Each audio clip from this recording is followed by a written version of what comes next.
Hello, everybody.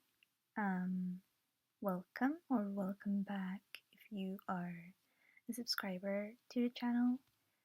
Um, I am Fairy. I am a world builder. I've been away for quite some time because of technical difficulties, and then I really lost the motivation to make videos, but I have been world building since then, and those videos are really old by now. So in this one, I will just be talking because I still have some video editing trouble. But I thought one of the things that I've been working on the most these last couple of days now has been expanding my Pantheon, and I thought that I could actually maybe give some help to people who are making a Pantheon or trying to expand theirs or making myths. This is mainly about making myths and how I made a lot of mine. So I guess it is kind of a podcast format, but I will be giving info on how you can do what I have done here pretty easily, and I hope that it's helpful for some of you.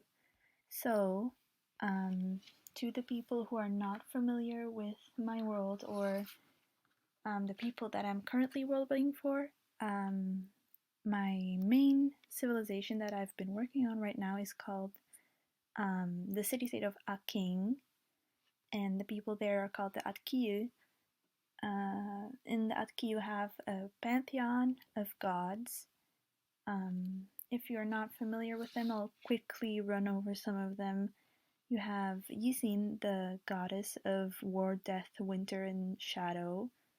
Idite, the god of staticism, silence, stability, trees, justice, and some other stuff. Manto, the goddess of truth and lies, family, loyalty, trickery, honor, and duty. Yehuel, the god of fire, passion, love, freedom, and fruits. Zenone, the god of strength, knowledge, triumph, invention, and some other stuff. Anael, the goddess of fertility, sex, animals, pleasure, and flowers. Tonaro, the god of life, health, and medicine, and the afterlife as well. Athos, the goddess of water, gifts, stars, weather, and lightning. And Datsun, the god of change, rebirth, and renewal, and also spring, and sometimes summer. These are the main 9 gods in the Atkiyu belief system, and I have written a lot of myths for many of them, but today we will be looking at Yehuel, which is the fire deity, and Datsun mainly, who is the change and rebirth, as well as the clairvoyance and shadow deity. My pantheon kind of has a lot of pairs because in the Aking culture, twins are really significant and important. So you'll see that coming back a lot in these myths and stories. They're really important and they keep coming, like showing up kind of. But if you want to make your own gods or expand on your own pantheon, really quick, here are some things that you can think about or expand on if you haven't already. Their godly domain, this is what they are the gods of. This kind of expands along with your myths, so I wouldn't worry too much. Just kind of pick 1, 2, 4 things, and then the rest will kind of expand on its own. Second thing is their personality. A lot of pantheons have gods with a personality. So, like, for example, Loki is a trickster, or Zeus cannot keep it in his pants ever. Those are like some examples. Then, third is who they are honored by or preyed upon by. I have some groups of people that kind of prey upon specific gods because most pantheons aren't worshipped equally by everyone. There's very little gods that are worshipped by everyone. It's kind of more a specific god that you worship to when you need them. Fourth is symbols. So these are like symbols that the humans can see in the world and then think of that god. Fifth is epithets. These are names that show how much or how little they are being worshipped and kind of where. So, for example, Dotson has a Lightbringer epithet that is sometimes used in his myths, but that isn't his overarching personality. And then lastly, some other smaller things can be how they are seen in art, which I have some visualizations of my own and also other people's art. Make sure that you source your art if you use them, even if they're just for you. Another thing is offspring. A lot of gods have offspring. Sometimes they can't, sometimes they can get children. And then lastly is the relation with other gods. If you are making a story and you just want to do some light world building sprinkled in, you don't need all this stuff, but I personally find it really interesting to talk about speculative myths. So I do a lot of this stuff because I just think it's really interesting. So with that whole preamble out of the way, now I can finally actually start about how I go about making my myths. The first thing I would recommend is kind of having a general idea of very loosely the points of history or what happens when. Oftentimes, war gods become a lot more important during times of war, and ocean gods become a lot more important during times of flooding, etc. So, if you have an idea of that, it will be much easier to make myths. But even if you don't, you can also go off of etymology. If you are an etymology nerd like me, maybe you've made some different versions of the name of your gods or how you got to that name. And you can also use those to start as a baseline of what kind of myths you want to give them. So, for example, in Yehuel's case, he is both the fire and mystery god Lael and the freedom and justice god Yenoil, and they merge and become Yehoel, which then becomes Yehuel. So these little facts about their etymology really helped me make my myths. So I do recommend that, but again, if you don't find that interesting, then of course don't do any of this. Now, for a literal example about Yehuel, since I'm using him as an example, I have one myth about the moon and the goddess Anael, and I will read it for you so that you get a little bit of an idea of how I structure the info about my myths. Sorry if there's some noise in the background, but I will continue. Hopefully it's not too bothersome. The myth is about the moon and tiger whales. It was most popular around 800 after Young, which is, I have, instead of before Christ and after Christ, I have before Young and after Young, which is a mythical figure. So it was most popular around 800 after Young, but it was only codified and written down in the book Iron History around 900 after Young, so about 100 years later since it was most popular.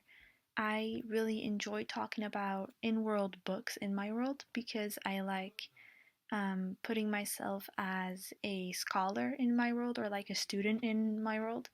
I just think it's really personally interesting, but you don't have to do any of this. I just find it really handy to know how this myth would be put down because sometimes in the real world, myths can take a couple hundred years to actually be written down. That was the case with the Iliad and stuff too. So I do write that down. Then I write the actual myth down, and then I also have culture notes to the side here, which I will read in a second. But first, the story. Um, the story of Yehuel interacting with Anael is either a good one or a bit of a conflict. Both versions of the story originate from around the same century, but are from different places of worship. One version has him swimming in the ocean encountering a pair of tiger whales. When he goes to kill one of them to use it to build himself a better weapon, none other than Anael appears telling him not to. The whales are actually two descendants of the old ones from the river below, and help her with the fertility of the world. Killing them would throw everything off balance. Instead, she offers him the mirage of the moon to make a weapon out of, and they have a brief romance before Yehuel kind of goes off the rails and gets into a tough spot with Datsun, then is forced to call off their marriage. This is in reference to another myth that I have. In another version of the myth, he kills one of the tiger whales on accident and is cursed by Anael to atone for 1,200 years and to craft her a new one as replacement. Sometimes he gets Zenona's help to craft the crystal replacement whale. He animates, and Anael and the other tiger whale are so impressed that they gift him his twin swords while he learns the importance of the labors of love. So, as you can tell, I don't write this in prose, while if it was a real document in my world, it would actually be written in poetry, but I am not great at poetry, and I prefer being a scholar in my world, not an actual poet or artist or whatever. So that is a short summary of the myth that I am talking about, and now I will read the culture notes that I have here on the side.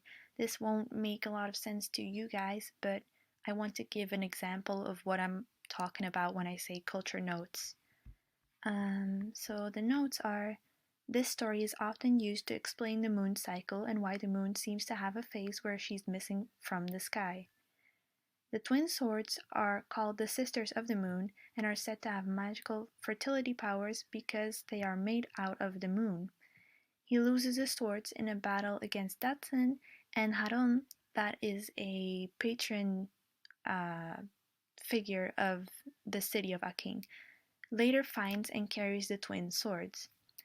In most versions of the myth, it also somewhere mentions that after this, Anael and Yehuel had a kid, most likely Yatenii, which is later the spirit of lovesickness. Tiger whales are still very revered among people living by the sea. They are known to be mostly peaceful. And then lastly, it is said explicitly in the Age of Pearl, which is between 631 and 792.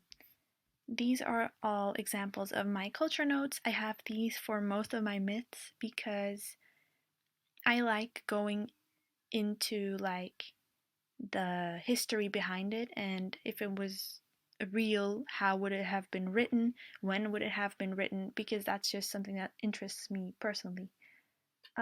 So how do I get myths like this? Well, first of all, like I said, historical events are often bases for myths. Some changes in the god, for example, a merging of gods or a split of gods, can also be a very good reason for a myth, or actually the myth is more like a tool to explain what happened to this god. Then if you want gods to seem very old, oftentimes that means that their myths have a lot of fragmented or like scattered information, which is because their stories are really, really old, and oftentimes old stories didn't get written down as often, or the sources have been lost and people kind of made up their own versions of the story with what they remember. So if you want to showcase that a god is really, really old, either make their myths kind of obscure, like they don't make that much sense. A lot of the historical things that the writer would have been referring to are lost by now. Or make their myths have a lot of versions. That is often what happens to old myths.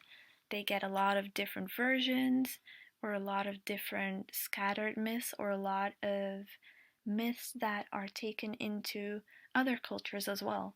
So if a myth has 3 or 4 versions, and some are even in different cultures, that often means that they either had very good communication, these two cultures, or that the myth is really, really old and they came from a similar place. Oppositely, if you want to make it clear that a god is really new to the pantheon, you can make their myths very clear cut, very precise, and with a clear intent of the writer. So, for example, if you have a priest writing about his religion and he wants to make sure that it is clear why you should care about this god that he is trying to sell to you, then he will often attribute a lot of important things to this god that would have probably faded a little if it was an older god. But new gods are really clear cut, they are really precise, they are really made to be important. They want to show, like, why should you care about my god? Because this, and this reason. That is a good proof of when a god is a new god versus when God is very vague. It's often an old god. Same about their names. If a god has many different epithets, many different names, it is more likely to be an older god versus when they only have one recognizable name or image, that is most likely a very clear-cut new god, even possibly made up by a writer as a literary device, which did happen a lot in the real world. A lot of writers made up new deities or gods to explain a concept or an idea that they were personally thinking about, which would not have been something that was widespread in the culture at that point yet. It can become widespread afterwards if that's what you want.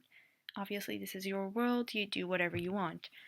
But that are some tips that I can say versus about old versus new gods. So then now maybe we can create a myth together so that you kind of see how I go about it in real time. So, like I said earlier, Yehoel, which is just the old name of Yehuel, was both Layel and Yenuil, and they merged and became Yehoel. So I don't have any myths yet for that era of his development. That is around 1100 after Young to 1850 after Young. Between that time span, he was kind of categorized as what we classify as Yehoel, which is, I have my notes beside me, it is the god of fire, love, freedom, passion, joy, mystery, and there is a myth around this era as well where he works together with Datsun and is recognized from then on as a disease kind of deity, or like a bringer of diseases sometimes. That is a very different path of his characterization that I know that he had to have gained at this point in time because of some historical contexts.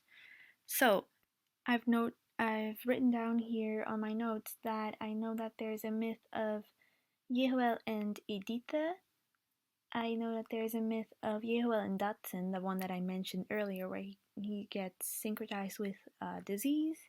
And then there's two more myths from this era, which I have no idea about yet, and I will make together with you maybe one or maybe two, I don't know yet. The first two will be recounted in the book Literary Roses from 1550, if any of you are interested. And while the third and fourth myth are only recounted much, much later because Yehuel has become such a popular god at this point in time that people don't really write down his stories anymore. So those two last myths, I will look quickly through my information on the history. I'm gonna do this out loud and then maybe cut if I have to search for too long. But so we're scrolling through. It has to be between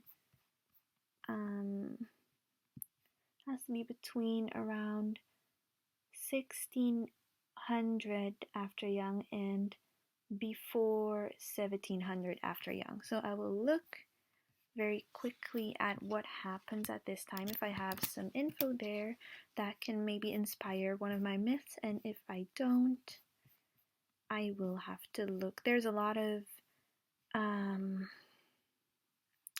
there is a lot of previous occupation of different cities by the Atkiyu. So there's a sense of wealth, there's a sense of expansion. So that could be an interesting angle to take, definitely, because Yehuel is a god of freedom as well as like passion and joy and disease. So that could maybe take an interesting angle on expansion. I will think about that. And then also around this time is the age of the ostrich and the age of the tree. So the ostrich is an important creature in Atkiyu culture. So either I can I do like the expansion idea. I'm not gonna do anything with the ostrich or age of tree for now because I don't have enough historical information about that yet. I haven't world builded that far out yet, which is fine. That happens a lot, so don't feel bad about any of this. I do think I had an idea earlier of the myth of Ibihia, which is Ibihia means like a how should I say it? A person of innocence, a person of like childlike innocence. That is kind of the meaning of his name. So he's a scientist, but he's also very innocent and childlike, which kind of matches up very well with the later characterization of Yehuel as a god as well. So I did want to kind of maybe write something about that and something about love, which is one of his more recent developments as a god. So I guess we have our two themes. One about expansion, maybe disease and like taking over a different city. I can make a myth about that. And then one about this Ibihia character, I think it was, Ibihia, who probably calls upon Yehuel for some reason. So I will quickly write down some notes here off camera, and then I will come back to you. Okay, so this is what I have come up with for the myth of Ibihia. Ibihia is an unlucky artist in love with his death-past love. Because she was burnt and given a proper burial, Ibihia knows that there's no way he will ever see his love again, not even as a spirit or a ghost. Because of his grief, he starts having prophetic dreams about being reunited with his love. He's so sad that he refuses to do anything, slowly withering away in his home. The only thing that he wants to do is pour out his heart into one beautiful image of her in hopes that it will keep her alive in one sense or another. Concerned by his absolute despair, Yehuel pops down to help him out. If he can craft an image more beautiful than the evening sky, which is Yehuel's domain, he'll bring his image to life. Ibihia, of course, accepts and creates the Hebete, an image of constellation of 3 stars. So, now that you've heard that, I will quickly copy this into my document, and I wrote it on in Word first before putting it on my website.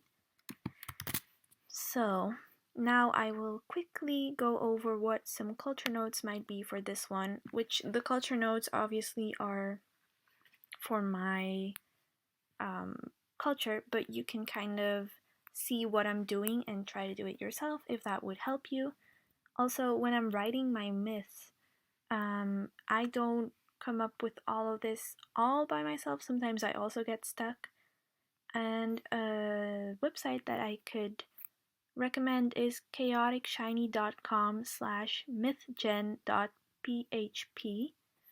It is not perfect or anything, but it gives you kind of like some random ideas that you can read through and see if anything sparks some ideas, which I did for this one, where it said something about a bust and something about a love, and that made me think of an image of his love. So basically about this story, the culture notes that I would make of this is, first of all, tawehete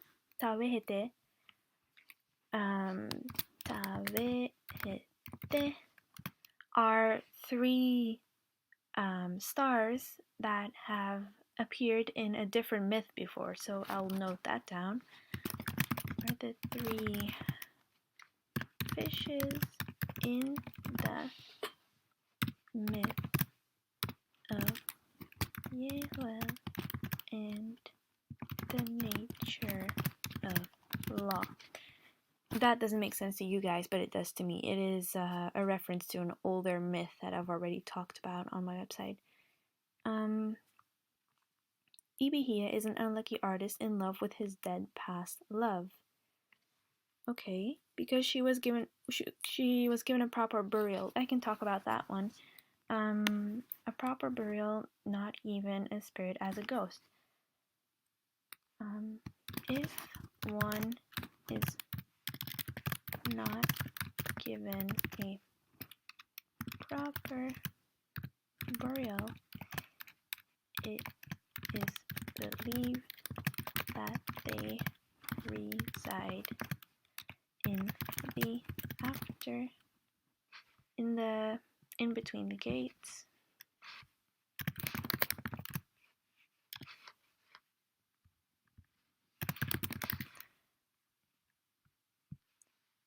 of the afterlife.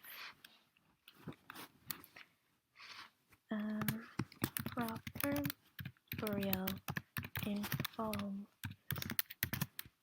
cremation, etc. I'll talk about that more. These kind of things, obviously, you do need some kind of a basis of your culture to write culture notes, but even if you make this up right now, even if you don't have a cultural basis yet, this can form or help you think of a cultural basis as well. So that's why I think it's really handy and really interesting to talk about. Another thing,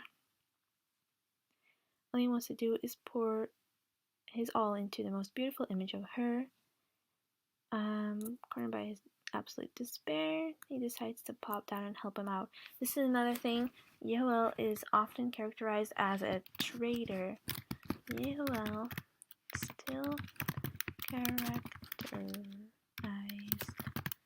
as a traitor in this myth, even though he lacks the direct mythical context now. Yeah, so, and then lastly, maybe something about the evening sky, because that is something that I haven't really talked about yet concerning Yewel. So, Aset Ki, which was the old sky god, not that it matters, gave up his position as a sky deity for Yewel, whose connection to the sun and moon often has him represented in front of a sunrise or sunset. This is something about the art then, I guess. So that's the culture notes that I can come up with right now. Let me adjust really quickly. This story would have been written around between 1500 and 1600. So let me put that down. 1550 after Yang.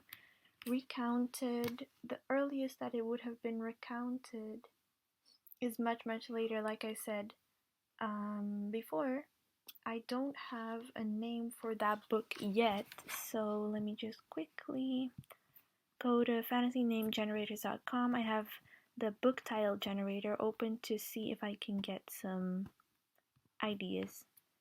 I see here Predators of Future, Spices of the Revolution, Queens and Creatures. I kind of like that. Paintings of the North, Weather of the Decade. How about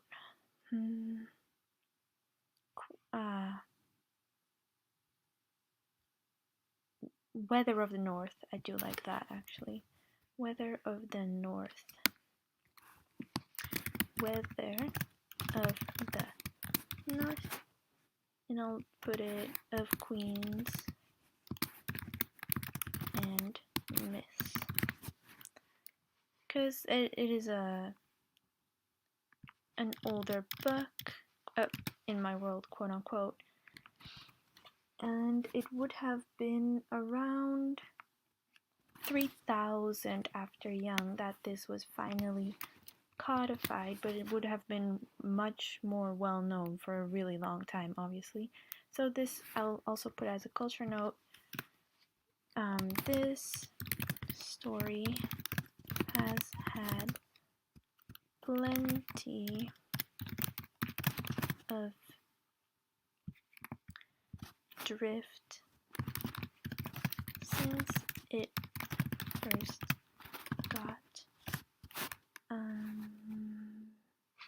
first became popular.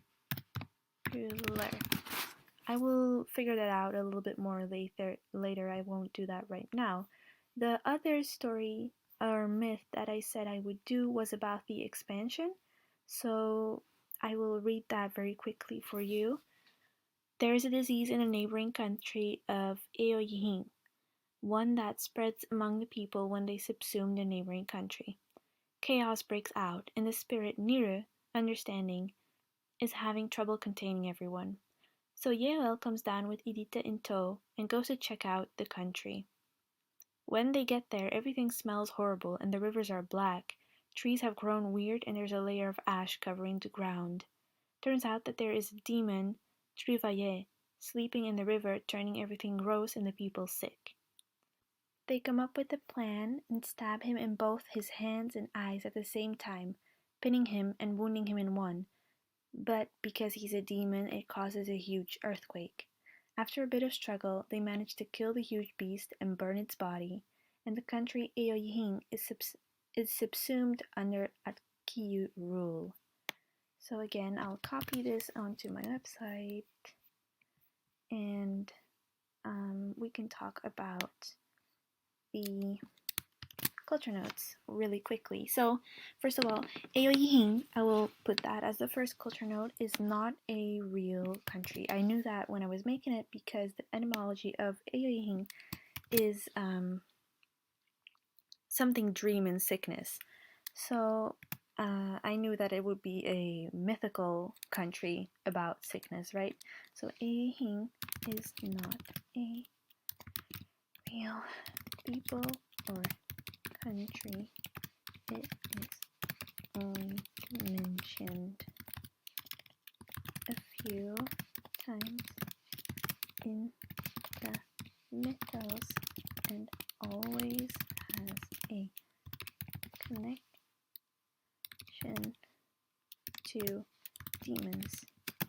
I'm making all of this up, by the way, but that's because I kind of have a little bit of knowledge about my mythos already and what goes on in the people's mind when they're writing their mythos. Has always had a connection to demons. However,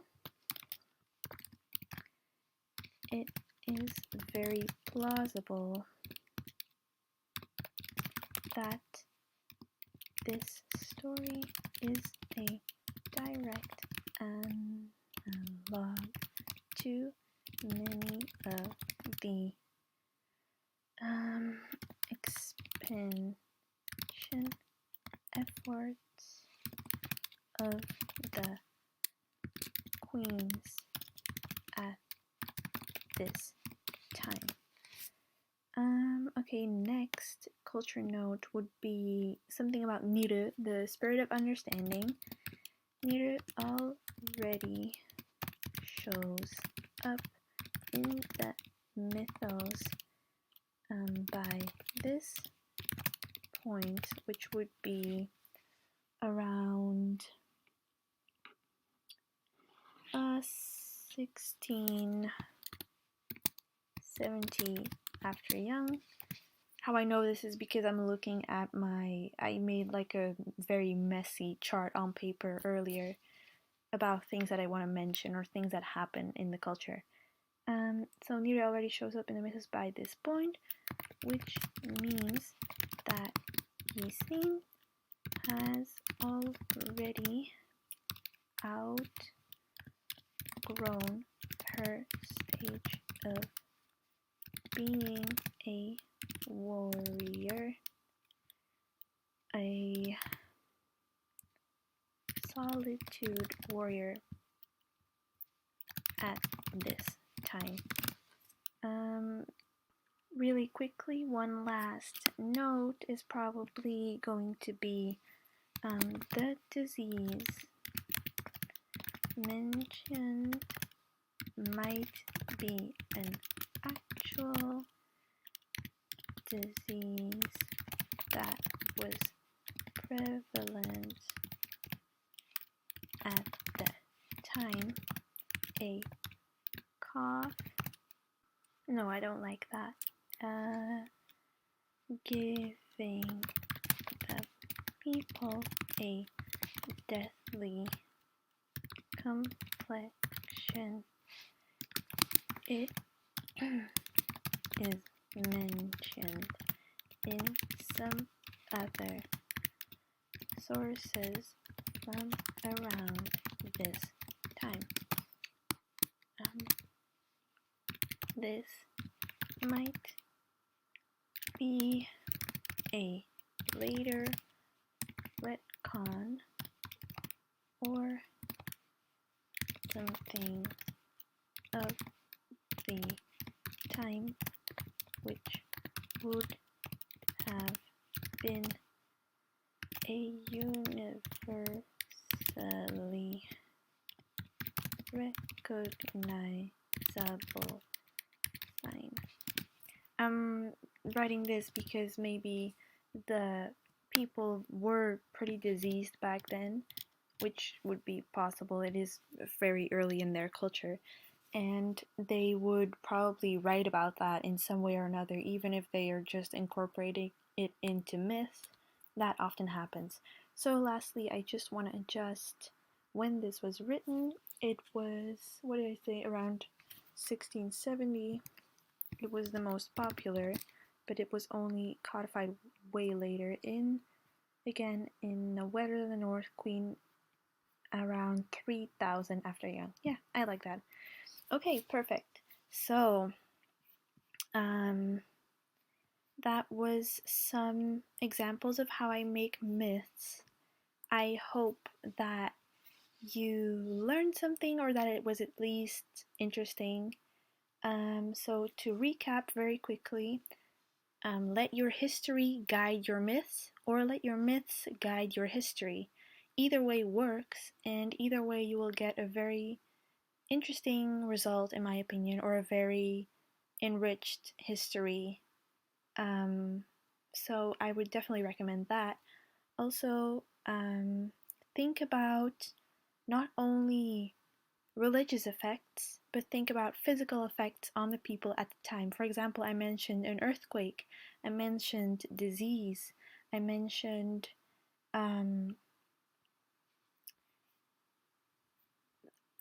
that if the people are not given a proper burial, they are believed to reside between the gates of the afterlife. That is something that I just now made up, but it adds a lot to my mythos. So physical effects on the people can be really interesting. Let your etymology guide you if you're interested in etymology or naming languages. That can also give very interesting effects. And then if you really can't come up with anything, or you just aren't that interested in it and kind of just want to get it out of the way, you can always use generators. And I would never copy something directly from a generator, because oftentimes it doesn't even make sense. Definitely not in the context of your world, but you can definitely get some ideas from it and let it inspire something. So I think that is all for today. We're coming up on almost 45 minutes here, so I will say goodbye for now. I hope that you enjoyed this longer and a little bit more rambly video. I know that it's not ideal, but there will probably be some more of these blank screen ramble videos, because again, I have had a lot of technical difficulties and I just want to show that I'm still alive, I'm still world building, I'm still interested in this topic, and I won't be going chronologically, because last time I tried to do that, it really came to bite me in the butt and just made everything so much harder on me. So I will just be talking about what I am working on in that moment in time. I hope that's okay. I will probably still be working on the gods for the next video, maybe about how to actually build a pantheon, or some other stuff like historical implications or religion or temples and stuff like that. I will think about it. If you have some suggestions, please do leave them in the comments below. Thank you so much for listening. I was gonna say watching, but it was more listening. And I hope you all have a good day, stay safe, and I hope to see you next time. Bye bye!